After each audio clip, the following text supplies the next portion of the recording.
Okay, good evening, everybody. Welcome to the May the 23rd, 2017 Board of Mayor and Aldermen. Tonight we'll have an invocation led by Alderman Clyde Barnhill, then a Pledge of Allegiance, which I'd be glad to lead, and so if we'll all stand. Would you bow, please? Heavenly Father, we come to you in prayer tonight. Thank you for this community and for the blessings that we have. We know that we're truly a blessed community, and we give you thanks for these blessings. We also ask that you, as we make decisions tonight, as aldermen, give us the spiritual wisdom and guidance that we need. In Christ's name we pray. Amen. I pledge allegiance to the flag of the United States of America and to the republic for which it stands, one nation, under God, indivisible, with liberty and justice for all.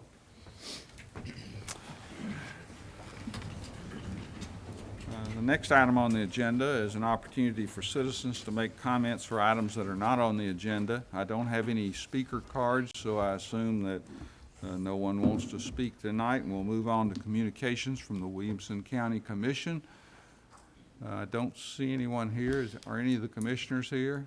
Seeing none, we'll move on to approval of the minutes from May the 9th, 2017 work session and May the 9th, 2017 Board of Mayor and Aldermen. Is there a motion? Second. Seconded by Alderman Berger. Any discussion? Ready to vote? All in favor say aye. Aye. Opposed? Passes unanimously. I'm going to make my way down to the podium. We have a series of proclamations to do.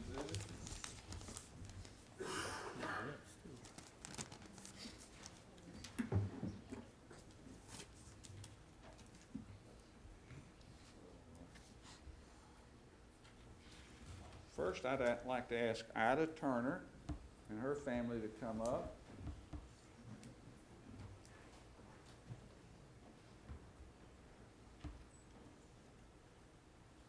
Any and all of them. Be okay, Ms. Turner. So nice to have you tonight.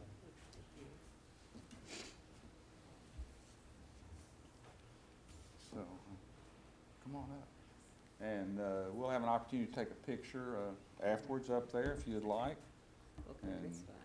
Good, okay. Whereas Ida Turner, a 1963 Natchez High School graduate, began her education journey at Tennessee State University while finishing her Bachelor of Science degree in elementary education in 1969 at Daniel Payne College in Birmingham, Alabama.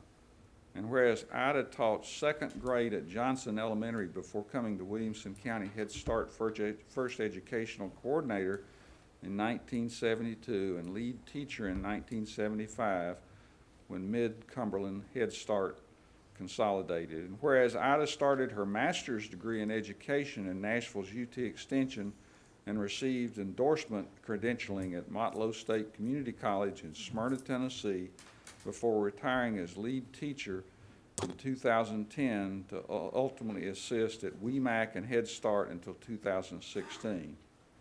Whereas to her fellow teachers, Ida is considered engaging, a friend, a colleague, a team player, a confidant, a mentor, a positive role model for teachers, a master teacher, an accomplished teacher who exhibits exemplary early childhood educator skills.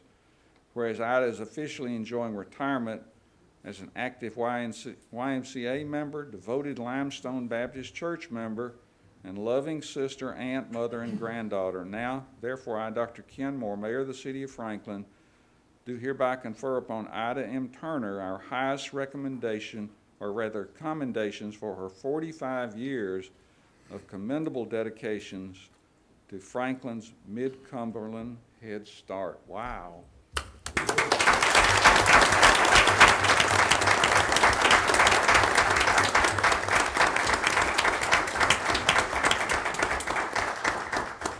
I would just like to thank you all for this honor, and it is a great pleasure just to receive the honor tonight.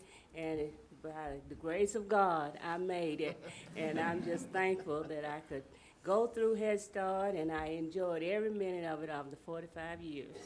Mayor Moore, May I just say one thing about You're Ms. out of Turner? order, Alderman I Martin. know it, but I gotta say this. I'm gonna let you. For many years, I taught across the hall from Ms. Turner, and I want to personally say thank you for all you did for those little children. They came in, and I saw them, they were just wild as bucks. And they left your classroom as lovely children with nice manners, and they had learned a lot. And I want to thank you for being a role model to me during those years, because you were wonderful.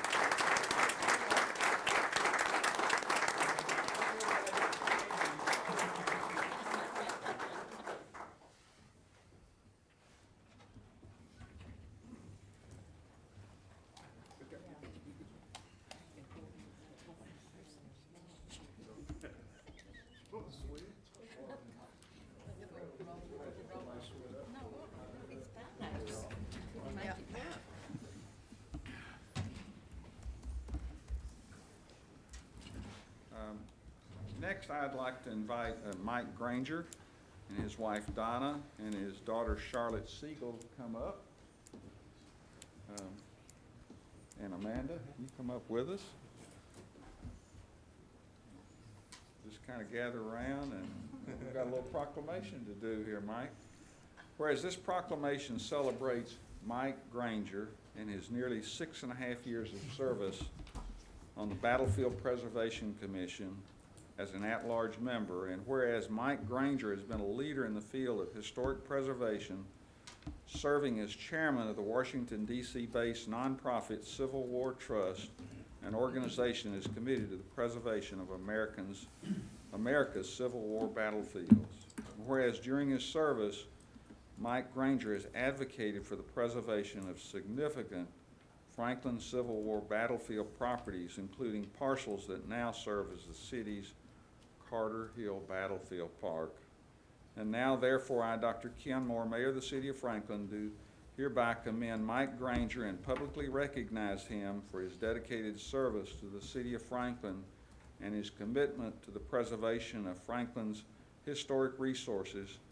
I urge all citizens to join me in extending our sincere appreciation and wish him well in his future endeavors. Mike, I'd like to ask you to make a few words, and then we're going to go up here and have a picture op. And we actually have something that Thank you very much. commemorates your work and dedication to the City of Franklin. And Thank you. your name and your footprints and handprints are going to be on so many things that have happened as far as battlefield preservation. So please. Thank you. Well, thank you, Mayor.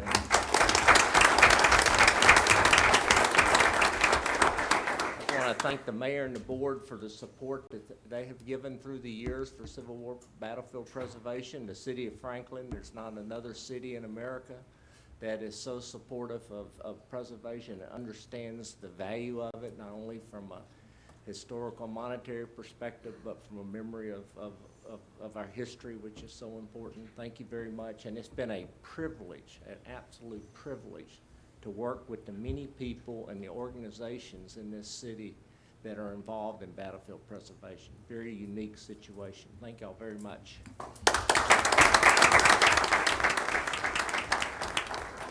Mr. Mayor, Mike's not gonna ever tell this, but he has been a significant financial contributor to the Carter Hill project.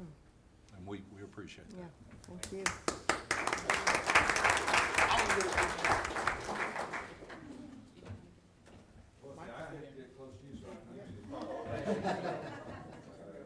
Otherwise, it'll look like I'm giving it to Amanda. Mike, would you like to be in the picture also? Y'all do this one first.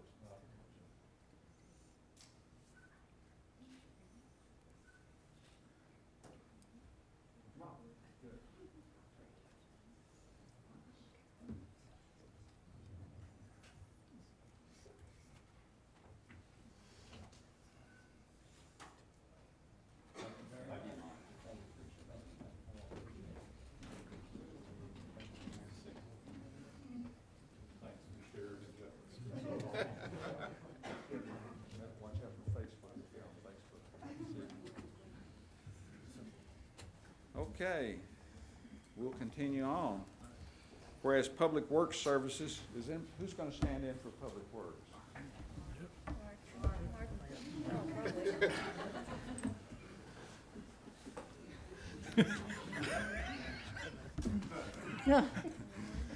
Whereas Public Works Services provided in our community are an integral part of our citizens' everyday lives, and whereas the support of an understanding and informed citizenry is vital to the efficient operation of public works systems and programs such as parks, water, sewer, streets, and waste collection. And whereas the health, safety, and comfort of this community greatly depends on these facilities and services, whereas the quality and effectiveness of these facilities as well as their planning, design, and construction is vitally dependent upon the efforts and skills of public works officials, and whereas the efficiency of the qualified and dedicated personnel who staff Public Works Department is influenced by their attitude and understanding of the importance of the work they perform, and whereas the year 2017 marks the 57th Annual National Public Works Week sponsored by the American Public Works Association. Now therefore, I, Dr. Ken Moore, Mayor of the City of Franklin, do hereby proclaim May 21st through the 27th, 2017 as Public Works Week. Wonderful.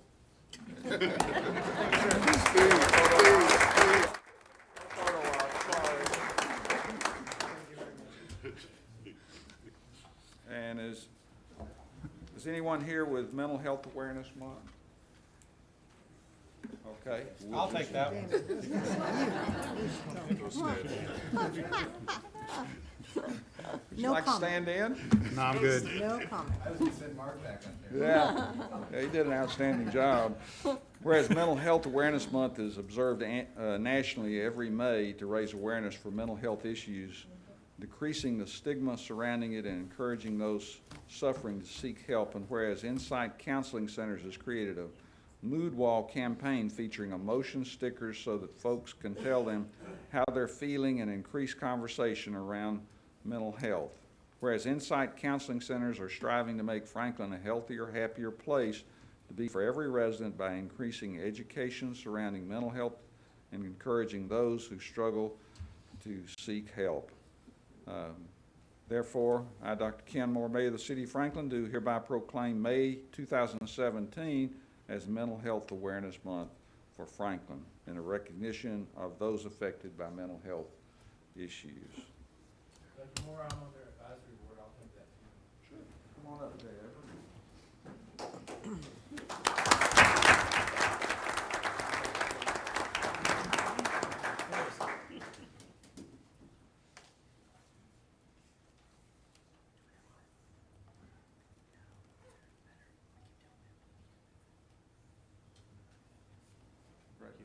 Thank you. Okay. Now, we're going to move on to the photo contest, My Historic Photo Contest winner announcement. Tonight, we'd like to announce the winners of the Historic Franklin Photo Contest. The city held the contest in honor of Preservation Month in May. We asked Franklin followers of our Facebook, Instagram, and Twitter social media pages to take photos of places they would like to see preserved, both landscapes and buildings. We had more than 100 entries of iconic places like the factory, water tower, historic parks, the Natchez Trace Bridge, and the Harpeth River. Grays on Main Street is always a popular photo, along with our historic Main Street, the silos, and many farms within the city. Now for the winners. In third place, the winner is Deanna Marie Cunningham with her photo of the Franklin Theater marquee.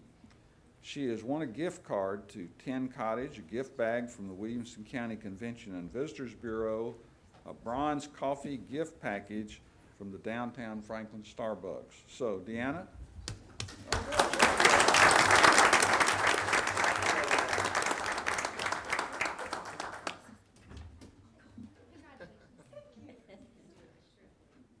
Sure, let's go.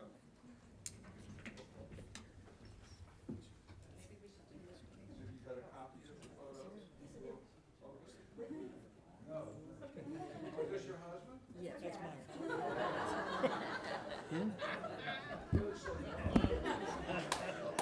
appreciate that, I really do.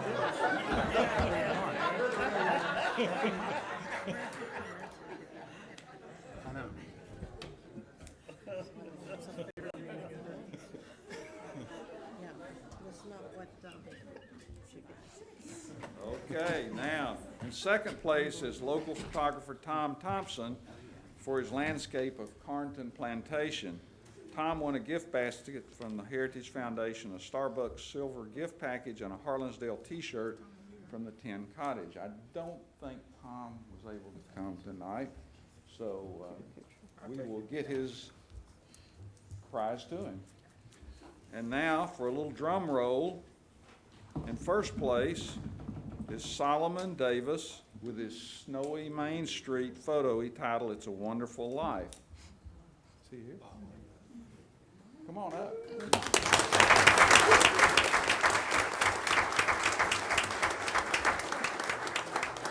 So Solomon, you've won a $50 gift card to Grays on Main. I am available for lunch. And tickets to a movie at the Franklin Theater, plus a $20 gift card for concessions. That's a lot of popcorn.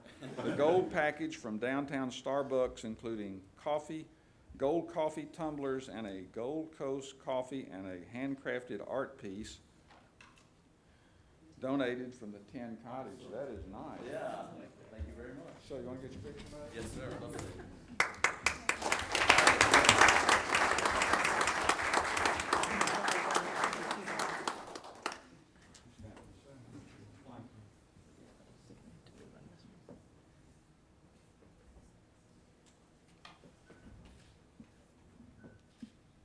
Is your daughter with you?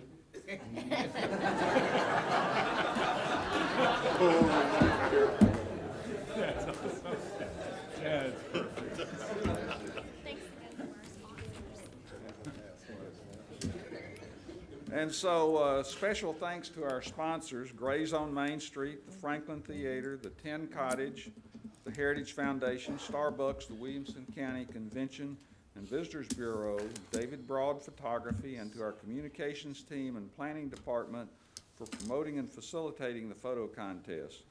The winning photos and several others will be on display at the downtown Starbucks very soon. So let's give them all a hand.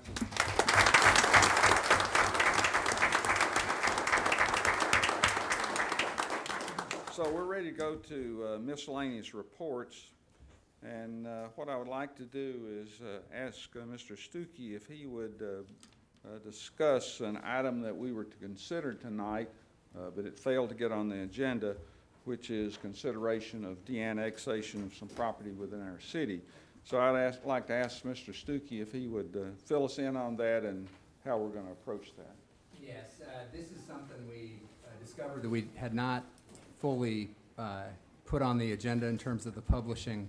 You may remember a year or so ago, we had looked at a potential de-annexation process related to the Mizell property.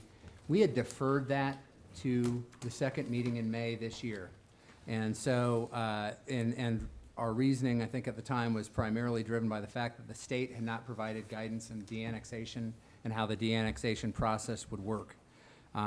Unfortunately, we're still in that same situation today. There has not been clear direction or votes taken in terms of updating and providing guidance to local governments about de-annexation. But I would propose that we acknowledge that that was deferred to this date, but go ahead and schedule it for the board's review at the June 13th meeting. And we'll also make sure the Mizells are informed of that. And then give you opportunity to decide how you want to proceed at that meeting when we've had the opportunity to put it and more fully give notice, put it on the agenda and give full notice there. Okay. Any questions on that? Any other miscellaneous reports? Mr. Mayor, I have one more.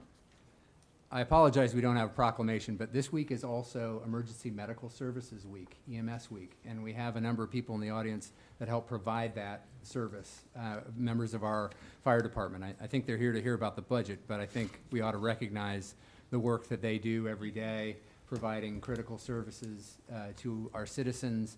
Over 5,000 patients were served by Franklin Fire Department last year, and so we want to thank them for their skill, their dedication, their commitment to serving the community. So thank you all.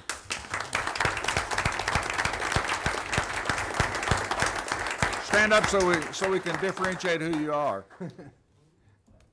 Stand up, please. Stand up so we can know. Yeah, we don't want to applaud the wrong people. This really counts this time. Thank you for your service to the city, and thanks for saving lives. And we get to see those, the product of your work every year, because I sign a stack of certificates about like this periodically. So thanks for your service. Next, we're going to consider the consent agenda. If there's no other miscellaneous reports, and all items under the consent agenda are deemed to be non-controversial, routine in nature by the governing body. They'll be approved or recommended by committee or staff by the one motion of the governing body. The items on the consent agenda will not be discussed. Tonight, we're considering items number 14 through 20. Is there a motion? So moved. Second. Appropriate motion by Alderman Martin, seconded by Alderman Berger. Any discussion? Ready to vote? All in favor say aye. Aye. Opposed? Passes unanimously. Item number 6. This is old business. This is a public hearing. Consideration of initiating the annexation process and draft plan of services, Resolution 2017-13, for the annexation of Bushnell and Bates properties located at 1495 and 1521 Lewisburg Pike. And I was going to ask Mr. Girth if he might give us an overview of this, and then I'll open up the floor for the public hearing. Thank you, Mayor, Alderman. What I'd like to do this evening is provide a brief description, overview, and the staff recommendation for this request for annexation, and then also share with you an update and a summary of some of the discussions I've had with residents in that area from the Goose Creek Estates neighborhood, the Stream Valley neighborhood, and as well as the developer. So first, for the proposed annexation, the property is located about a 1/3 mile south of the Stream Valley Boulevard entrance into the Stream Valley neighborhood on the east side of Lewisburg Pike. The parcel is 9 3/4 acres in size. It's located within our urban growth boundary, and it is contiguous to our city. The area of the Lewisburg Pike has been studied and included in the latest city's land use plan amendment in Vision Franklin. Prior to filing the request for annexation, the applicant met on several occasions with staff to ensure the proposed use of the property will match Envision Franklin, which it will. The applicant is anticipating constructing 14 detached single-family dwellings clustered near the rear of the property, a large house that includes 4 attached units, and a detached carriage home with 2 units. Total density for the proposed property is 1.548 units per acre. Envision Franklin calls for the parcel and the surrounding area to maintain its existing rural context, respecting the larger historic dwellings that have large front yards and provide at least 50% open space. The city has determined it is able to extend infrastructure and other city services to this parcel when developed. Therefore, staff recommends proceeding with initiating the annexation process. At this time, I'd like to provide a brief overview of some of the conversations and maybe a little bit of history of the Stream Valley neighborhood. This proposed annexation is not part of the Stream Valley plan development, but it is contiguous, as I mentioned, and will provide a previously planned connection to the subdivision, from the subdivision to Lewisburg Pike. There is an existing agreement between the city and the current developer of Stream Valley that essentially has 2 key elements. This agreement was established several years ago. First, the development has a building cap that limits the number of building permits to 388 until a second access point is completed. Second, the developer is required to design and construct a traffic signal at the intersection of Stream Valley Boulevard and Lewisburg Pike at such time the warrants are present. Furthermore, this agreement that we have in place requires the developer to update their traffic study at 50% 75% and 100% build-out. Based on a recent request of one of the residents in the area, earlier this month, our traffic engineering division conducted a vehicle delay analysis at Stream Valley Boulevard. The level of service based on this basic analysis is a level A today. Discussions regarding the future use of the easement that extends from Stream Valley Boulevard to Goose Creek Bypass, that's adjacent to the Goose Creek Estates neighborhood, it's about 4,000 feet long, has been ongoing. There's been discussions that that might be a proposed road at some point and could be used as such. With the recent improvements made to Goose Creek Bypass and the installation of traffic signals, we've determined that the access point at Goose Creek Bypass would be so close to an existing traffic signal that it wouldn't comply with our street standards. Also, there is a stream and some wetlands that would have to be mitigated or spanned over if a road or anything else was built. Also in our discussions, we've talked about perhaps providing a multi-use trail in that area. The developer has expressed interest in participating in such an improvement. But this multi-use path is not in the city's 10-year master park and greenway plan, and that would have to be considered. Also, as I mentioned, it's about a 4,000 foot long multi-use path, and we would have to consider the cost to make that improvement should we decide to move forward.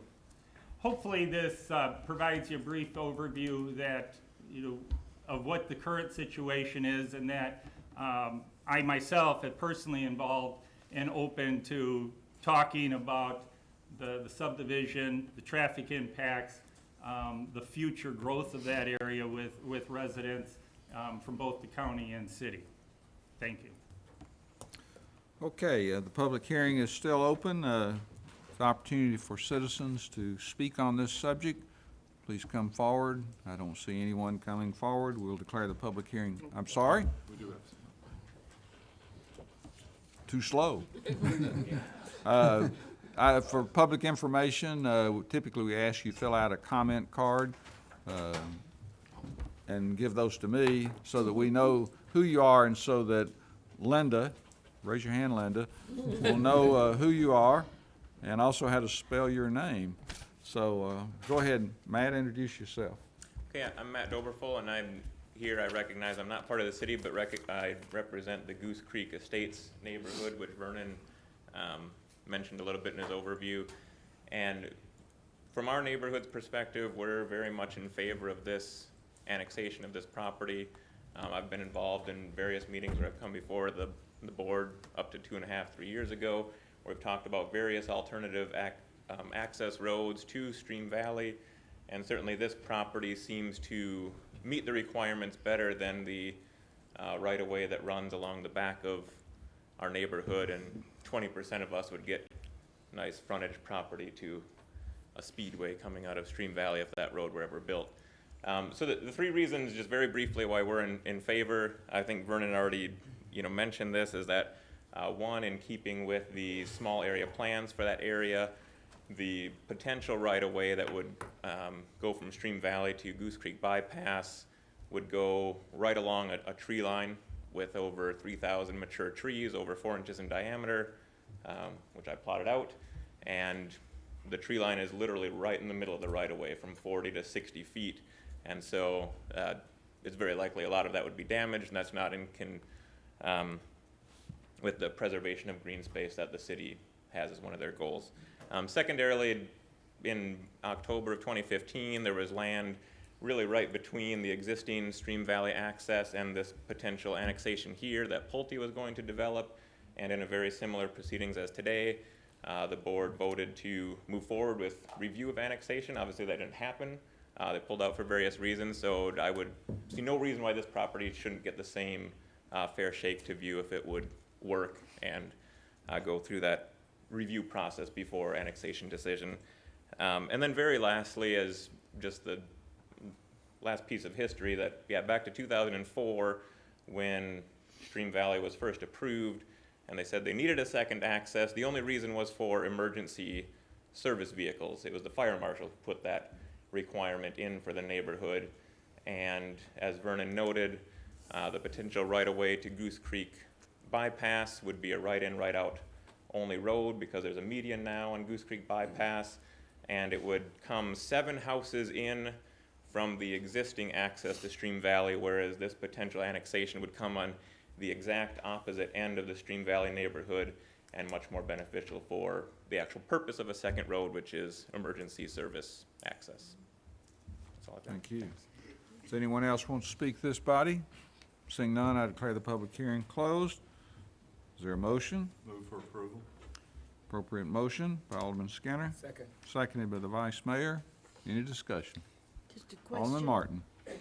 Will this development help to warrant a traffic light at Lewisburg? I just missed that.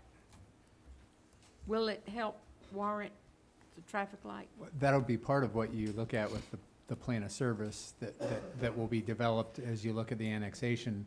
I don't, off the top of my head, I would not say that it would, because it gives you another access out into Lewisburg as opposed to only having one point of access today. So it might disperse some traffic as opposed to increasing traffic at one single intersection. I just thought that was part of the deal on the front end, that if it was warranted, the developer would put in a traffic light there. That remains, but I don't know how that would. Right, Alter this. what we'll do is with any development, and plan development, we will request that a traffic analysis be done. And if the warrants are such, then as accords with the agreement, the developer would be required to put it in. But based on the existing vehicle delay analysis that was done on Stream Valley Boulevard, and with the 20 units, at this particular time, I believe it would be fair to say that a traffic signal would not be warranted. I will say, however, that there have been other property owners in the area that have inquired about potential annexation in that area that could trigger more development and more vehicles that may warrant some improvements to Lewisburg, which would include potentially a traffic signal. But the developer would be responsible for that. At this particular time, yeah, if the traffic warrants are such, yes, in accordance with the agreement. Thank you. Alderman Skinner. This is not the best solution, but it is a solution for a second access point for Stream Valley. The best solution is going to be when Boyle develops its property, and there'll be access through this Boyle property to the existing traffic light that's on Goose Creek. But this meets the requirement for what the planners in the city gave them years ago, and lifts the cap on the number of buildings that they have. I hope that they will continue to have discussions with the city on developing a trail along the property that they already own to give the people of Stream Valley a trail to be able to get to Berry Farms. I think that'll be a great amenity for the future, and I hope those talks can continue.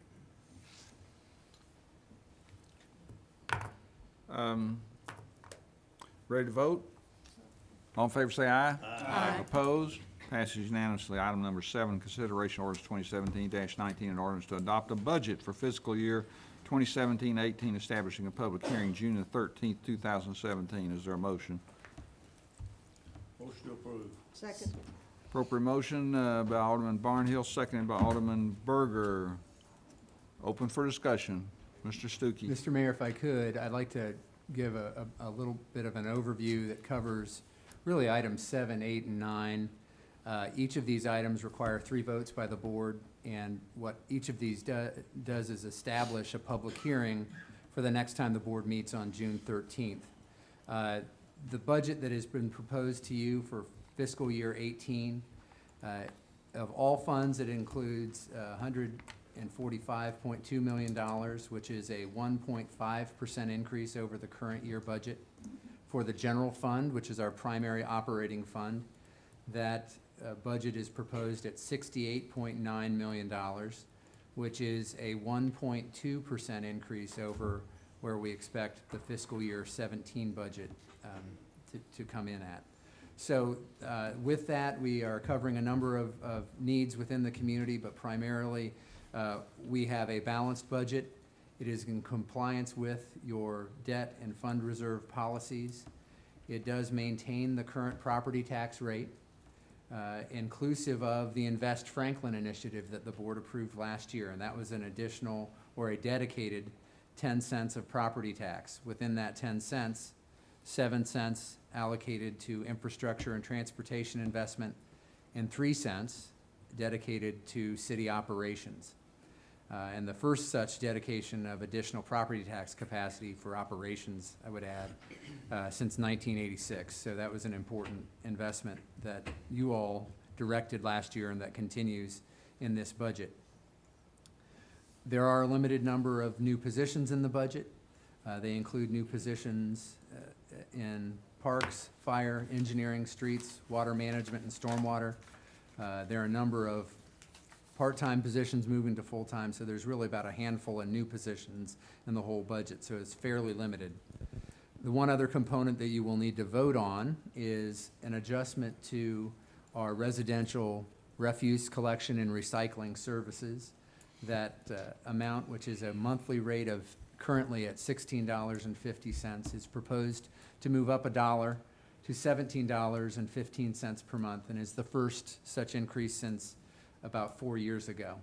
We made that modification. Again, it is a balanced budget. I will provide a little more detailed presentation at the public hearing, as we typically do, to go over the basics of this budget.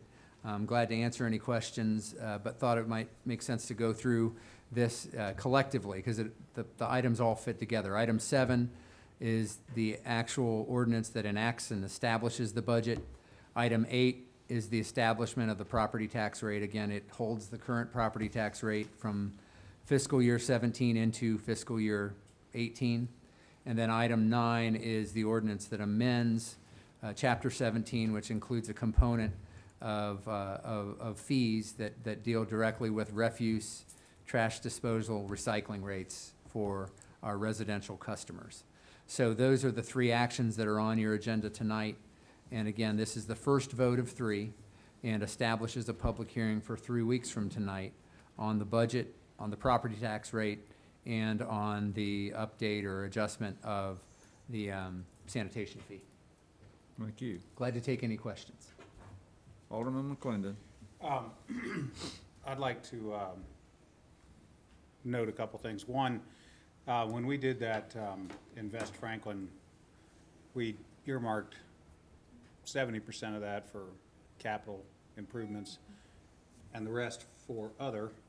And as it turns out in this budget, most of that other has flowed through to personnel in the form of raises and pay grade adjustments and so forth. So if it hadn't been for the property tax rate increase that we supported last year, we'd have had less to do that with, and it would have been a much tighter situation for us to contemplate raises and pay scale adjustments and that kind of thing. So I'm glad that we did that, and I'm glad that we're pushing that through to our employees who have patiently worked with us through some pretty lean years where, you know, it was not always a given that we weren't going to have layoffs and contraction. So I'm glad that we've been able to do that. That said, I don't want to overlook I hesitate to call it the elephant in the room, but the obvious presence of many of our firefighters.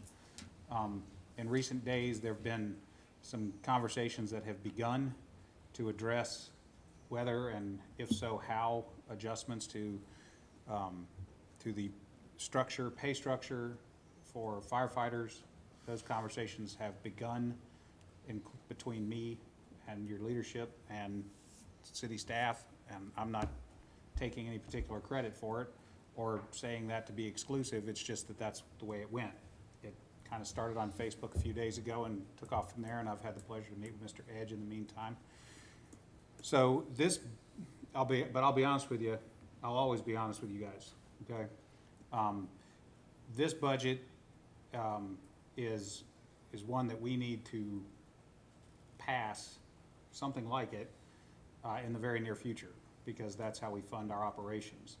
And what you guys are here, I think, to support and want us to take notice of is a much larger, much longer term evaluation, not something that is reasonably going to happen in the next 30, 60, 90 days.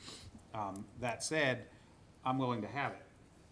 I don't think I'm speaking only for myself in this. I'm sure that there's widespread support for the general proposition that the city of Franklin wants all of our employees to be properly compensated, competitively paid, and rewarded for their efforts and their contributions, okay? And we want to have good people working for us who are happy to be here. I don't want to see the city of Franklin unnecessarily lose good employees. And I say it that way because the fact of the matter is we want other employers coming and trying to hire our people. If we didn't have anyone that anyone else wanted, we'd be doing a bad job. So we want there to be some cherry picking efforts anyway. We want there to be recognition that we have really good employees that other people would be lucky to get. That said, I always want that to be a very difficult choice for someone. You know, someone that's put the time in here and earned what they've got here. I don't want them to feel like it's an obvious and easy choice to take a different job that doesn't require moving. You know, if someone wants to move home to Indiana or whatever, that's fine. But I don't want anybody here, and this is fire, police, planning, parks, whatever.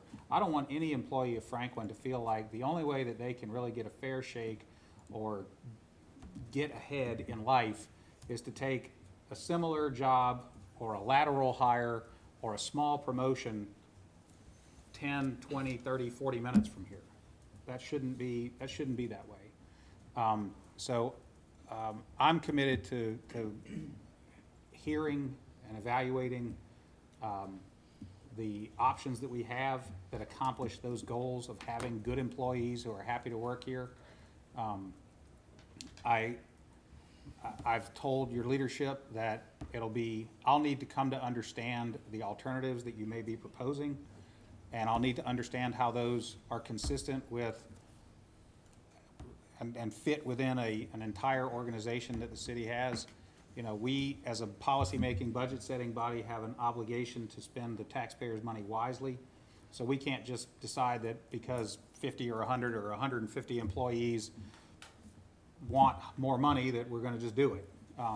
You know, at the same time, we have a responsibility to provide a really good service. Many of you will know, but some of you might not, that I'm only sitting here today because good firefighters saved my life. So I'm down for that, having good firefighters not far away. So all that to say, we're going to have, and I encourage you to have those meetings and have a conversation with whoever you need to.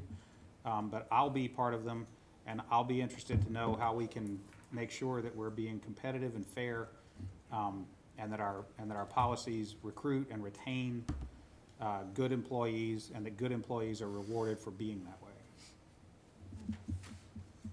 Okay. Other comments? I have we've got a motion to approve the. You need to make the motion. No, we want to make The motion's been That's made. right, they made it, yeah, Clyde, yeah. Yeah. Clyde. I didn't think I was that asleep, but I could be. We're good. Okay, so, any other comments? Ready to vote? All in favor say aye. Aye. Opposed? Passes unanimously. Item number 8 is consideration ordinance 2017-20, an ordinance to establish a property tax rate for 2018, establishing a public hearing June 13, 2017. Move for approval. Second. Appropriate motion seconded by the vice mayor. Ready, anybody want to say anything? Ready to vote? All in favor say aye. Aye. Opposed? Passes unanimously. Item number 9 is consideration ordinance 2017-21, an ordinance to amend Appendix A, Chapter 17 of Municipal Code regarding refuse and trash disposal rates established at the public hearing June 13th, 2017. Is there a motion? So move. Appropriate motion by Alderman Barnhill. Second. Seconded by Alderman Skinner. Any discussion? Ready to vote? All in favor say aye. Aye. Opposed? Passes unanimously. Item number 10 is consideration of ordinance 2017-15, fourth quarter 2017 budget amendments establishing a public hearing June 13th, 2017. Is there a motion? Motion to approve. Appropriate motion by Alderman Barnhill. Second. Seconded by Alderman Blanton. Any discussion? Ready to vote? All in favor say aye. Aye. Opposed? Passes unanimously. Item number 11, consideration of contract 2016-0098, proposed terms for parkland acquisition between the City of Franklin and Crescent Lockwood LLC. Motion to defer. Defer. Oh, sorry, yeah. Second. Do we need a date certain? June 13th. Yes. Appropriate motion by Alderman Barnhill to defer this to the June 13th, 2017 Board of Mayor and Alderman meeting. And I think we'll also consider it the work session that night. And there was a second. I missed who the second was by, Alderman Skinner. So any discussion? Seeing none, ready to vote? All in favor say aye. Aye. Opposed? Passes unanimously. Item number 12, consideration of appointment of C. David Logan and Philip McCutcheon to the Housing Commission. Is there a motion? Move for approval. Appropriate motion. Second. Seconded by Alderman Martin. Any discussion? Ready to vote? All in favor say aye. Aye. Opposed? Passes unanimously. Next is item 13, consideration of mayor's nomination for appointment of Eric McElroy and Brian Bethard to the Franklin Transit Authority. And we'll notice that Commissioner Bethard is here, and Second. he was Well, we wanting to all- see who was going to vote for him. So who made the motion? Alderman, Vice Mayor did, and who made the second? Alderman Blanton. Any discussion? Ready to vote? All in favor say aye. Aye. Opposed? Passes unanimously. We have nothing to consider in executive session, so I'd look for a motion to adjourn. Move to adjourn. Second. Appropriate motion, second. All in favor say aye. Opposed? Passes unanimously.